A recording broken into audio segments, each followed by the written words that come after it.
மகளிருக்காக எதற்காக ஒரு மாநாடை ஐயா அறிவித்திருக்கிறார் என்று கேட்டால், நாம பாமர மக்கள், பாட்டாளி மக்கள், உழைக்கக்கூடிய மக்கள், தினக்கூலிகளாக இருக்கக்கூடிய மக்கள், முந்திரி கொட்டை உடைக்கிறது, பலாப்பழம் பறிக்கிறது, அதை விற்கிறது, கூலி வேலை செய்கிறது, டாடா ஏசி ஓட்டுறது, காரு ஓட்டுறது, கொத்தனார் வேலை செய்யறது, சித்தாடு வேலை செய்யறது, இப்படி வியாபாரம் பண்றது, இப்படி கூலிகளாக இருக்கிறோம், பாட்டாளிகளாக இருக்கிறோம். இந்த மக்களுடைய உரிமையை நிலைநாட்ட வேண்டும்.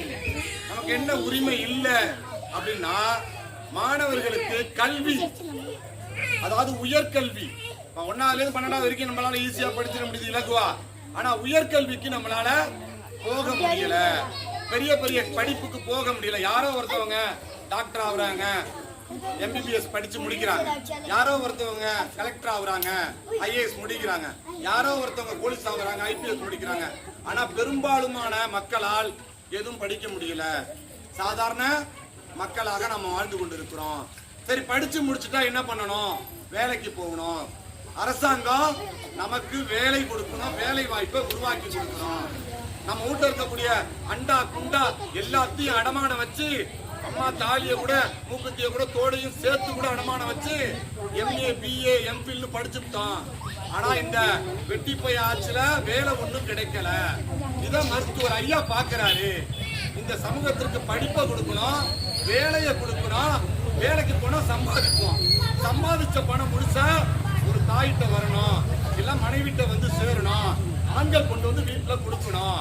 ஆனா கொடுக்கறாங்களான்னு கேட்டா 90% கொடுக்கறது இல்ல. என்ன காரணம்னா, அவங்களே ஒரு கடையை திறந்து வச்சுட்டு அவங்களே வாங்கிக்கிறாங்க. அந்த கடைக்கு பேர் என்ன? Wine shop. அந்த கடைக்கு பேரு எல்லாரும் புடிஞ்சுக்கிறாங்க. வரி கட்டுற மாதிரி நம்மளால 1000 ரூபாய் சம்பளம் வாங்குறான், 600 ரூபாய் கொண்டு போய் கடாசிட்டு 400 ரூபாயோட வீட்டுக்கு வர ஆள் இருக்கான். சில பேர் என்ன பண்றான், வேட்டியோட சேர்த்து அவுத்து அதையும் போட்டுட்டு அந்த 400 ரூபாய் போட்டுட்டு இங்க வந்து வாக்கியா ஓரத்துல எங்கேயா வாசப்படியில நாய் குண்டி கட்டி இருக்கிறதுல படுத்து கிடக்குறாங்க. அப்ப நாம எத்தனை நாளைக்கு ஆடு மாடு மேய்ச்சிக்கிட்டு வாழ்றது, எத்தனை நாளைக்கு கூலி வேலை செஞ்சுக்கிட்டே இருக்கிறது, கொட்டை குந்திரி கொட்டை உடைச்சிக்கிட்டு இருக்கிறது?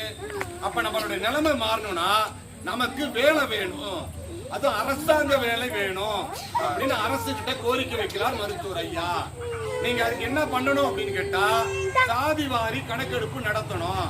20% இருக்கும். 100 பேர் இருக்காங்கன்னா 20% நாம இருக்கோம். நாம ஒரு பெரும்பான்மை சமூகம், மூத்த குடி, தமிழ் குடி. நம்முடைய சமூகம் பெரிய சமூகம், பெரிய நில உடையவர்கள். எல்லாம் செம்மின்னு சொன்னவங்க. 50 ஏக்கர் 100 ஏக்கர் இருந்தது. கண்ணு கட்டின வரைக்கும் நம்ம காடு தான், நம்ம வயதான் சொன்னோம். ஆனா இன்னைக்கு தாத்தா காலத்திலே முடிஞ்சு போச்சு, அப்பா காலத்துல முடிஞ்சு போச்சு. 1-2 இருந்ததை நம்மளால தீர்த்துட்டோம், எல்லாம் முடிஞ்சு போச்சு. இன்னைக்கு கூரை வீடு, கார வீடு, ஏதாவது வேற மண் வாங்க முடியல, எம்சாண்டில் வாங்க முடியல, பெயிண்ட் அடிக்க முடியல, கொத்தனார் குழி கொடுக்க முடியல, சித்தாள் குழி கொடுக்க முடியல, இப்படி கஷ்டம். இந்த கஷ்டத்தை மாத்தணும் அப்படின்னு மருத்துவர் ஐயா நினைக்கிறாரு. அதனால மாநாடு போட்டிருக்கிறாரு.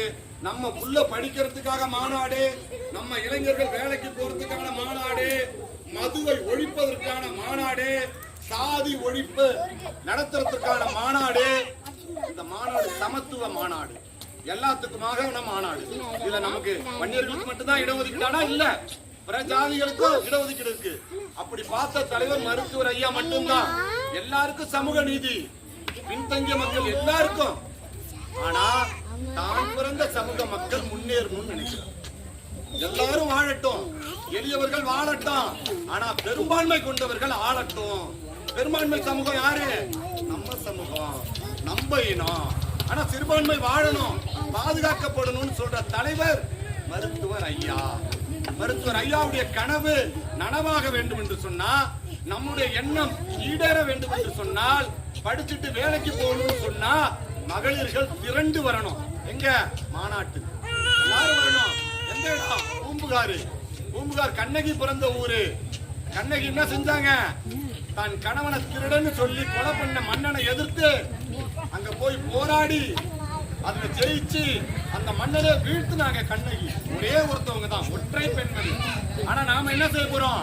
5 லட்சம் பேர் போறோம் மாநாட்டுக்கு. 5 லட்சம் பேர், 5 லட்சம் பெண்கள் வந்து அரசுக்கு எதிராக கோரிக்கை வைக்க போறோம். ஒருத்தவங்க ராஜாவை மன்னரை வீழ்த்தி பார்த்தாங்க, நாம அரசாங்கத்திலே வீழ்த்துவோம். நமக்கு தேவைப்பட்டது கிடைக்கலனா, நம்முடைய உரிமை கிடைக்கலனா, நமக்கான இடஒதுக்கீடு கிடைக்கலனா, நமக்கு ஒயின் ஷாப்பை மூடலனா இந்த அரசையே எதிர்ப்போம் என்கிற கோஷத்தை தான் மருத்துவர் ஐயா அவர்கள் முன்வைக்க இருக்கிறார். அதற்கான அழைப்பை தான் மாவட்ட செயலாளர் அவர்கள் கொடுக்க இருக்கிறார்கள். இங்க இருக்கக்கூடியவர்கள்லாம் சமூக நீதி காவலர் மருத்துவர் ஐயா என்ன சொல்றாரோ அதை செய்யக்கூடிய தளபதிகளாக இருக்கிறார்கள். மருத்துவர் ஐயா எம்எல்ஏ ஆக மாட்டாரு, எம்பி ஆக மாட்டாரு, எலெக்ஷன்ல நிக்க மாட்டாரு, அமைச்சர் ஆக மாட்டாரு. என்ன காரணம் சொன்னா என் சமூகத்துல பிறந்தவங்க ஆகணும், என்னுடைய தளபதிகளாக இருக்கக்கூடியவர்கள் ஆகணும்னு நினைக்கிறாரு. அண்ணன் ஜெகன் போன்றவர்கள் எம்எல்ஏ வரணும், அவர்கள் இந்த மக்களுக்கு நிறைய செய்யணும் அப்படின்னு சொல்லி வேட்பாளரா 2 முறை அறிவிச்சாங்க.